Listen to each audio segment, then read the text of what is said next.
Let's say in case of inferior good, income goes up, demand goes down. Correct or not? Income goes up, demand goes down, and income goes down, demand goes up. Now, if your income goes up, denominator is positive. If the demand goes down, numerator is negative. All of you will agree? In the first example, in this one I'm talking about, right? In the first example, income goes up, denominator is positive, and the demand goes down, numerator is negative. Right? As a result of this, outcome will be negative, less than 0, ID less than 0. Right? So this is basically, right, the idea of a normal good and, right, the inferior good. Any problem here? Right? Any problem here? Do not calculate in exams. Do not calculate in the exams. UPSC will not ask you these calculations. And those who are saying, sir, you are simply making it right, you are explaining too much, etc. My dear, you might be from economics background. Think of others. You might be from economics background. Somebody else is from a non-economic background. I will have to care for other students as well. Okay. So whenever it is ID is less than 0, negative number, right, we'll simply call this as inferior good. ID is greater than 0, greater positive number, we'll call this as a normal good. And some of you are asking why it is compared to 0, etc. My dear, ID for, understand this point here, ID for normal good is always positive. All of you will agree? ID for a normal good is always positive. Please go back to your high school. Do you remember number line? Do you remember the number line? Anything greater than 0 is always positive or not? Please think of it and tell me no. Right? Anything greater than 0, is it positive or not? It could be plus 10,000, plus 2,000, plus 3,000, plus 3. Anything greater than 0. That is the reason we are using greater than 0, less than 0. Right? So this is income elasticity of demand. Let me go to the third one here. Cross elasticity of a demand. CD. Cross elasticity of a demand. Now, before I go forward, think of this. Let's start. Substitute goods. Tea and coffee. Tea and coffee. Let's start with substitute goods. Question number 1. You will have to answer now. We have discussed. Right? Tea price will increase. Can I say price will increase means positive? That is price change. Denominator will be positive percentage. Now, as a result of change in the price of the tea, that is increase in the price of the tea, please tell me what will happen to the demand for coffee. Please tell me what will happen to the demand for coffee. Demand will also increase. Or some of us saying demand for coffee will decrease. Right? For last one and a half day, what we are discussing, right, wasted now. Demand for coffee will also increase, my dear. Can I say because of that, the number will be again positive here. Number will be positive. That is percentage will be positive. Now substitute. Simply substitute. Right? A positive percentage divided by a positive percentage. What will be the outcome? Positive number greater than 0. Any difficulty? Greater than 0. And whenever you have a CD greater than 0, right, we'll simply call them as substitutes. We'll simply call them as substitutes. And on the other hand, right, let's take example. Printer and ink. Printer and ink. Now let's start. Price of the printer goes up. Price of the printer goes up. Which means, right, a change in the pricing will be positive number, positive percentage. And as a result of this, what will happen to the demand for ink? What will happen to the demand for ink? Demand for the ink will go down. So it will be negative percentage. Substitute now. Negative divided by positive. Automatically the outcome will be negative. And right, negative means less than 0. Whenever CD is less than 0, these are called as complementary goods. These are referred to as complementary goods. So whenever CD is negative, complementary, positive, substitute. Now there is one more classification. One more classification. CD is equal to 0. Now, some of you will basically say, sir, I read in the newspaper, price of this flask has increased, and somewhere else I read the price of this marker also has increased. I hope you understand. Some of you will say, price of this bottle has increased, and the price of the marker also has increased. Does it mean these are substitutes? Some of you have this doubt. Does it mean these are substitutes? You tell me, are these related goods? Look at it. Please tell me, are these related goods? No. If these are not related goods, do not make a comparison. Simply write these are unrelated goods. Hence, CD is equal to 0.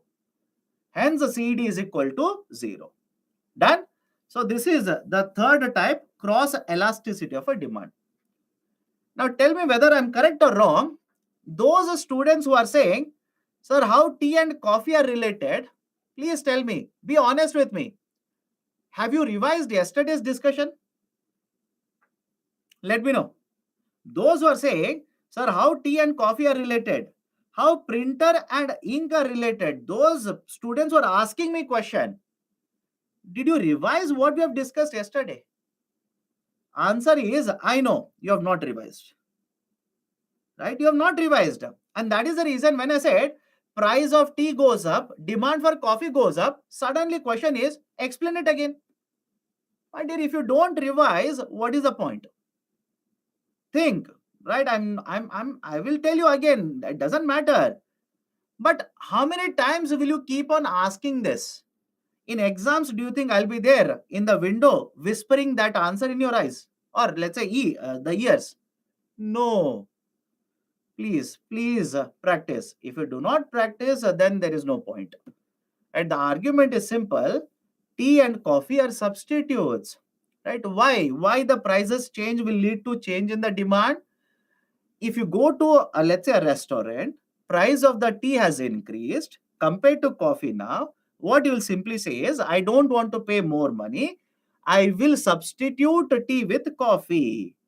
And as a result of this, demand for tea will go down, demand for coffee will go up. Simple argument. Okay. So the last, that is the fourth type, price elasticity of supply. Price elasticity of supply. And we will connect it. We will connect it to current affairs. Please understand this.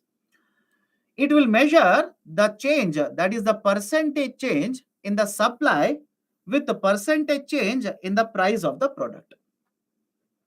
Percentage change in the supply of a product compared to percentage change in the price of the product. Now, what is the basic idea? Right? Look at the formula here. Percentage change in the supply divided by percentage changes in the prices. The first three we have discussed from demand side. The fourth one we are discussing from the supply side. Sir, what is the importance of this? Let me ask you a very simple question. Imagine there is one product. You will take, right? Understand the example here. Imagine there is one product. You will take 1 day to manufacture this product. And second example, imagine there is one product. You will take 150 days to manufacture or produce this product.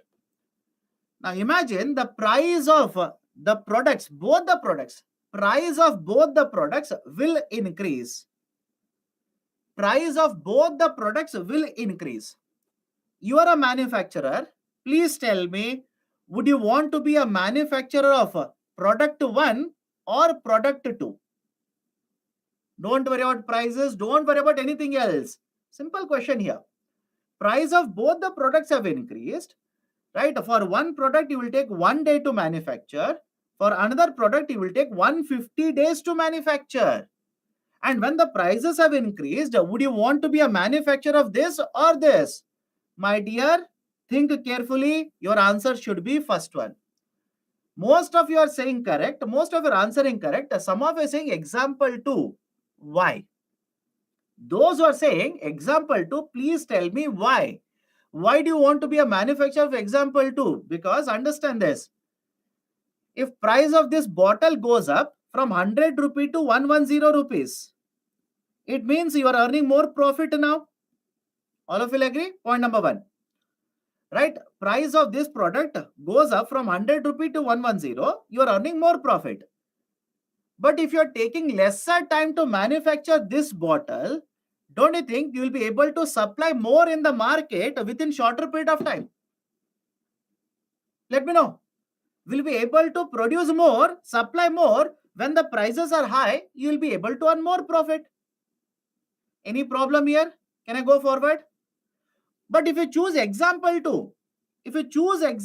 2, price is now 110 rupees, right? You can earn more profit, but you will take 150 days to manufacture this bottle. Don't you think? Because of that, by the time you manufacture and sell the bottle, price could have changed. Or even if you sell it after 150 days, right? Don't you think profit earning in a quicker time is better than second situation? This is important. Why? Whenever you can supply more quickly in the market, we say supply is elastic. Understand my statement? Whenever you can supply very quickly in the market, we say supply is elastic. Quickly means what? The prices have, let's say, changed. Prices have increased. Supply is also increasing very fast. Right? Supply is also increasing. These kind of products where supply increases at a much faster pace compared to the change in the price, this supply is called as elastic. Now apply to current affairs. Think of it and tell me, would you not prefer tomato supply should have been elastic? Think of it. Apply common sense now. Apply common sense, automatically understand. The supply of tomato should have been elastic. Supply of, let's say, some of you are saying no. My dear, how? What is your argument? If supply suddenly increases in the market, prices, don't you think will start cooling down much faster? Think of it.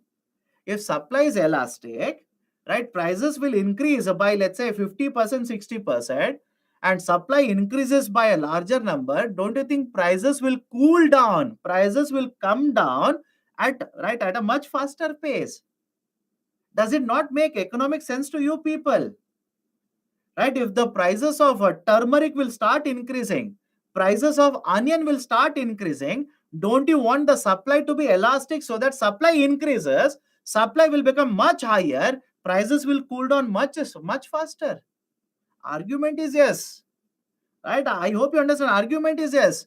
That is the reason. Understand this. That is the reason. Why do you think there is a demand for short duration crop cultivation? Look at my statement. Short duration crop cultivation. That is, rather than taking 100 days to cultivate and supply, don't you think a variety which will have, let's say, 60 days, which will take 60 days to produce and supply, it makes more economic sense? Think of it. Just think of it. Right? Imagine one crop is there, right? One seed is there. It will take for you to cultivate and supply it in the market, and the number of days is 150 days. But on the other side, a new seed variety, not much change in productivity, but this new seed variety, you can cultivate and supply it in the market within, let's say, 80 days. I hope you understand the logic behind it. Supply becomes elastic. And when the supply becomes elastic, the prices will start cooling down in a much better way. But anyways, that is application part of microeconomics here. Please be very careful. So argument is simple. Price is changing, but the demand changes by a larger percentage compared to price. We'll simply say supply is elastic. Otherwise, we'll simply say supply is inelastic. For example, at the end of the week, I'll give you one article on turmeric. Right? Yesterday, I told you turmeric prices are going to increase in the coming days. Please read that article, you will understand. Right? It takes a lot of time, lot of days. Right? Basically, to cultivate, right, grow these kind of crops. And when the number of days taken is very high, supply becomes inelastic. Prices, if they are very high, very difficult to bring them under control. Is it okay? Done. So PES is less than 1, supply is inelastic. PES is greater than 1, supply is elastic. Right? So these are basically the 4 types of elasticities. The first 3 are based on demand and the last one is based on supply. Any difficulties? Right? We'll take a break otherwise. Any difficulties? Let me know. Huh? Any difficulties? Anybody has a doubt? Please do let me know.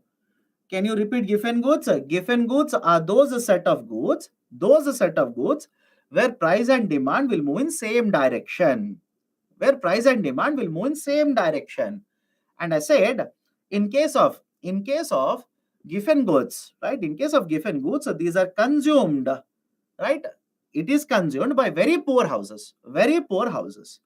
And because this is a poor house, substitution is not possible for an inferior good. If the price goes up, right, there is no substitution possible, they'll consume more of it. That is a given good. Price elasticity of supply, again, if you cannot apply it in real life, right? I've told you how this is important. If you cannot apply it, simply by heart it. PS is measuring if there is 1% change in the price of the product, by how much percentage the supply will increase. And if there is 1% change in the price, apply the numbers, you'll understand. If there is a 1% change in the price and the supply changes by 5%, it means greater than 1, supply is elastic. And if if PS is less than 1, that is the price will change by 10%, supply will change by only 1%. PS is less than 1. We'll simply say supply is inelastic. Okay. What happens when price and other factors change? A reference to curve. If price and other factors will change, one, you will see movement along the curve along with the shift of the curve. Right? It will move along the curve and the curve will also shift. And by the way, I've told you the idea of a movement and a shift in the context of a demand curve. Please remember, it can be applied in the context of supply curve as well. It can be applied in the context of supply curve. Normal and Veblen goods are same? Not necessarily, right? Not necessarily. Normal good is any product that we keep on consuming. But please understand, when our income increases, we'll increase the consumption of this. These are not necessarily luxury products. Right? These are not necessarily luxury products. Okay. In demand and supply, what is the advantage of being elastic? Apply from one product to another product, no?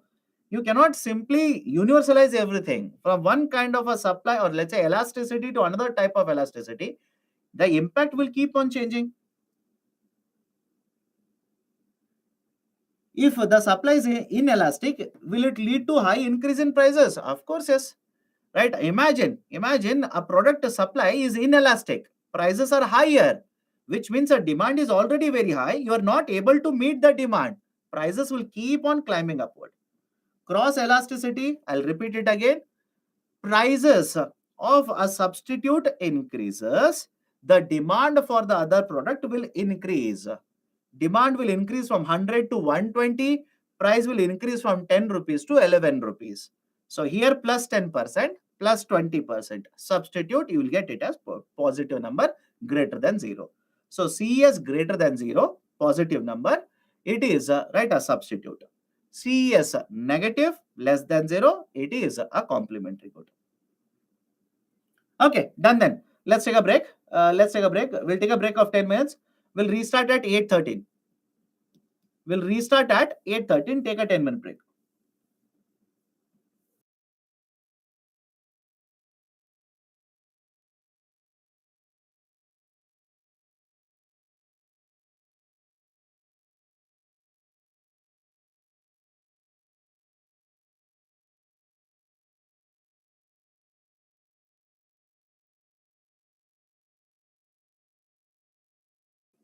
and capital formation.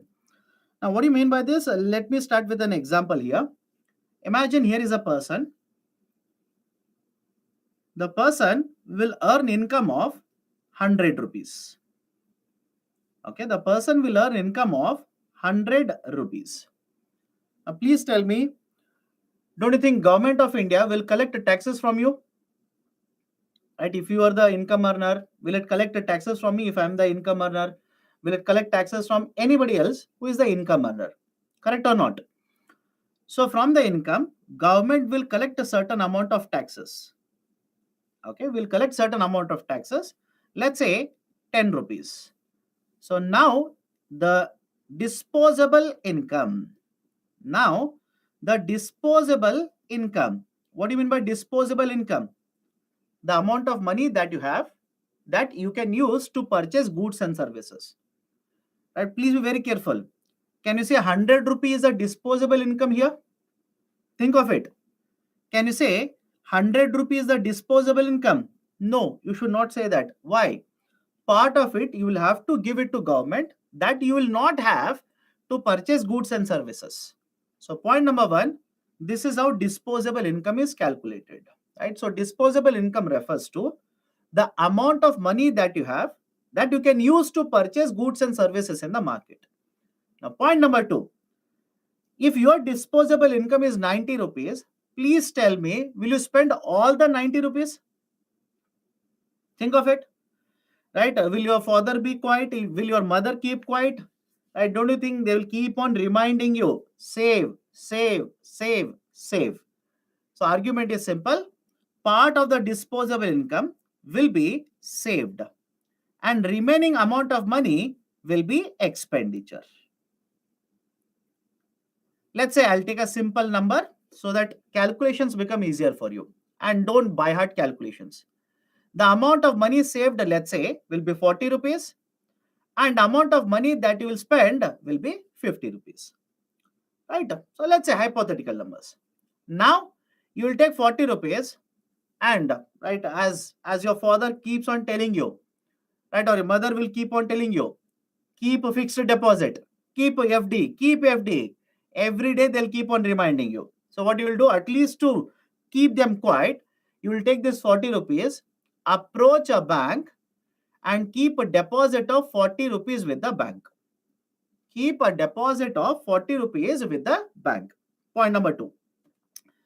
Now tell me, the bank which has collected 40 rupees, will the bank simply collect 40 rupees cash and keep it with itself? Or, right, or can you think of this situation? The bank will take it and give it as a loan to a borrower in the market. Right? So basically what the bank will do? Bank will take this 40 rupees, give it as a loan to a company. Loan to a company. Okay? Bank will not sit quietly. Don't say, sir, I think bank will simply take money and keep quiet. They will not do that. That is not their business. Give it as a loan to a company. Now the company has taken a loan of 40 rupees. Now what will the company do? Right? I'll give you two examples here. The company will purchase raw materials. One example, which they will use to produce goods and services supplied in the market. A second example, company will purchase a machine. Company will purchase a machine, use the machine to produce goods and services, supply it in the market. Any problem with this? They'll supply it in the market. Now, on one side, if the company is purchasing raw material or machine, don't you think automatically, company will also generate employment? Any problem with this? Company will also generate employment. They will give jobs to people. And when employment is generated, right, what do you think will happen? The salaries or wages earned by the employees will be used to demand for goods and services in the market. Right? The employees will earn salary or wages. They will use the salary again to purchase goods and services in the market. Of course, plus the savings. Now, please look at the flow chart here. Please look at the flow chart. Can I simply say, because you are saving money, because you are saving money, as a result of this savings that you're putting in the bank, more and more goods and services are being supplied, more employment is getting generated, right? There is a more demand for goods and services in the market. Any problem with this statement? Please do let me know now. Any problem with the statement here? This is a basic idea, right? People will save, companies will save, they will put the money in the bank will use the money, give it as a loan, companies will take loan, create employment, right? Increase supply, right? Purchase machines, purchase raw material, supply more, demand will also be more. Now, what is the use of all of this? Right? Let's start.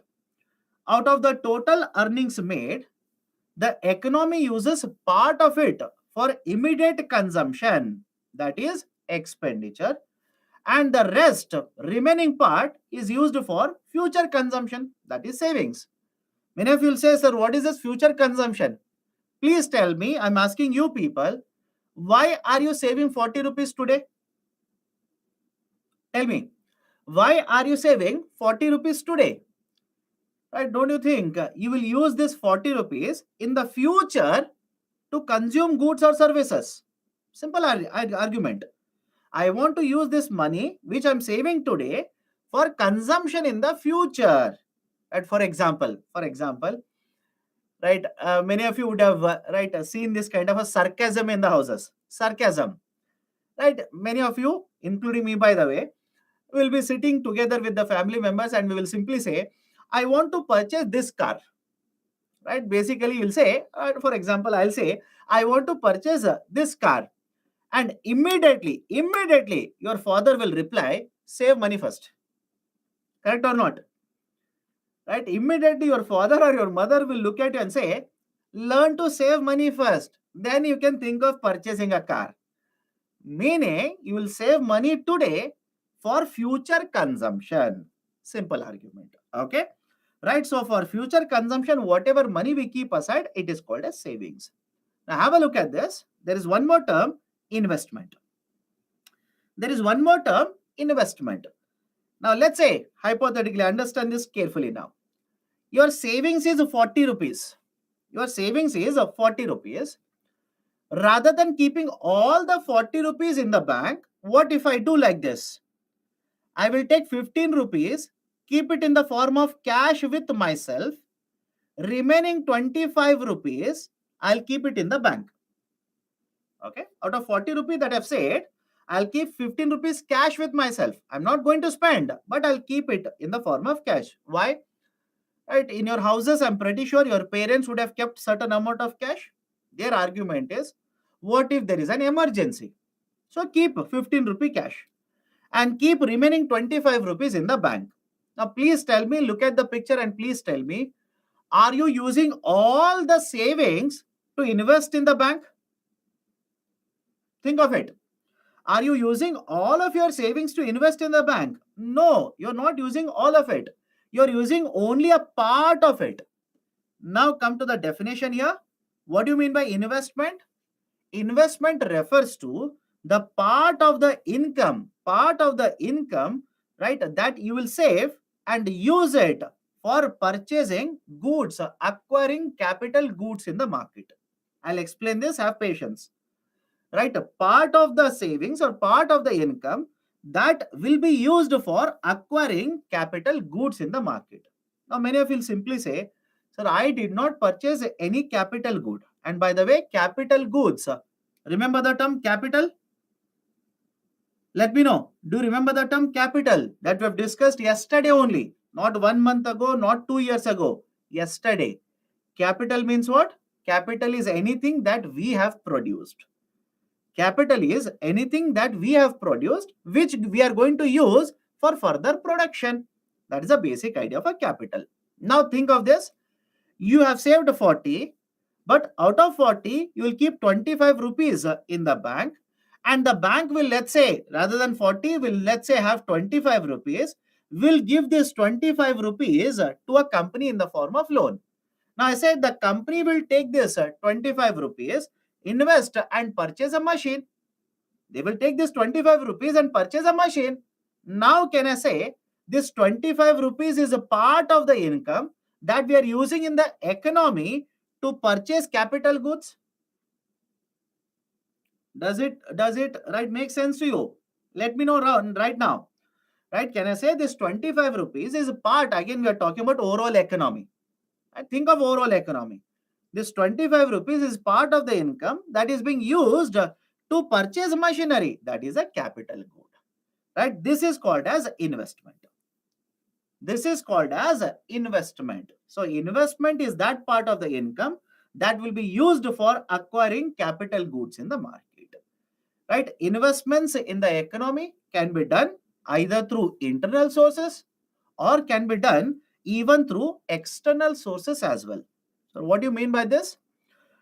Foreign companies will bring money and invest in India. Have you heard of this? And foreign companies will bring money and invest in India. That's a very, very common thing to happen. Very, very common thing to happen. That is, let's say a foreign company such as AirAsia. AirAsia is a foreign company. They have brought money, invested in India. Right? You might have heard of a Volkswagen company. Volkswagen, car manufacturing company. Right? They will bring money in India and invest in India. Can I give you the best current affairs example? Tesla. Are you reading newspapers? Tesla. Tesla is expected to bring money in India and invest in India. So now is the logic okay with all of you? When I say investment in India can be done using internal sources as well as external sources. Right? That is basically the concept of investment. Now have a look at the next point. Next point is slightly important. Please tell me, imagine you start a manufacturing company. Imagine you start a manufacturing company. Don't you think from one time period to another time period? That is, let's say you start a manufacturing company today. After 2 years or after 3 years, you'll purchase one more machine. Does it make sense to you? You'll purchase one more machine. Just like you are doing, other companies will also do the same thing. They have certain capital goods. I repeat, they already have certain capital goods, but over a period of time, the whole economy now, from 1 year to the next year, will keep on adding capital goods to the economy. Now, this addition of capital goods, addition of capital from 1 year to next year, from one time period to the next time period, it is called as a capital formation. Is it okay? Right? The addition of capital to the economy from this year to next year, or from this quarter to the next quarter, from this decade to the next decade, this process of addition to the existing capital, it is called as capital formation. So capital refers to machines, tools, equipments, etc., right, which will keep on getting added to the system over a period of time, and this is called as capital formation. Now think of this and please tell me, don't you think more and more capital addition is good for Indian economy? Let me know. Right? More and more capital formation or capital addition is good for the economy. Does it make sense to you or not? Right? If you want to, some of you are saying no. Right? Those who are saying no, please tell me what is your answer. Please tell me why. Why are you saying no? I am saying more and more capital formation, that is addition to the capital, is good. Why? If you keep on adding more and more capital, does it not mean we are producing more goods and services? Does it not mean, right, more investment is taking place in India? Right? Does it not mean more and more employment is getting generated? Of course, yes. Right? Of course, yes. Argument is if more machines are added, labor demand will decrease. Who said so? Right? The argument is if more machines are added, it will always reduce the labor demand. Please tell me, is it always? Think of it. Does it mean always? No, my dear. Right? If more machines are purchased, more manufacturing of the machines is taking place. More manufacturing is taking place means there the employment has increased. If more machines are purchased, more labor will be used to operate them. And so it doesn't mean always there is a decrease in the labor. You are talking about artificial intelligence. I hope you understand. You're talking about artificial intelligence.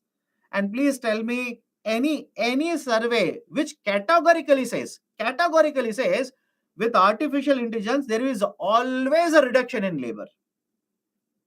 Right? There is a differing opinion even here. Right? You can read multiple sources. There is a differing opinion here also. Right? Because some of you will simply say, sir, I'm introducing a robot. Right? A robot is used in manufacturing of, let's say, a car. Now the people will not be needed to manufacture a car. But think of this. Don't you think if a robot is introduced, somebody has to manufacture robots? I hope you understand. That is the reason there is no conclusive evidence to show that artificial intelligence will always reduce employment. Yes, there is a concern. Some people say it will reduce, some experts disagree with that, right? Because we are yet to use the idea of artificial intelligence at a very high level. It is a starting point, right? We are introducing it now. We are not using it extensively. You'll have to wait and see what is going to happen in the future. Okay, let's start. Right, so savings, investment, as well as capital formation. Now, there is one formula. Please have a look at this. There is one formula, that is a rate of capital formation. Now, what is this rate of capital formation? It is investments divided by GDP. New term to all of you. Investments are divided by GDP into 100. Now, what is GDP here? GDP simply stands for gross domestic product. GDP stands for gross domestic product. Now, what do you mean by gross domestic product? Please understand. Gross domestic product simply means market price of all the final goods and services which are produced in a country. Don't worry, right? Sir, you are not writing the formula or you are not writing the definition. It is there in the slide, so don't worry. Let me show it to you. Just give me a minute. Let me show it to you. Please have a look at it. Gross domestic product is the market price of all the final goods and services produced within a country for a specific time period.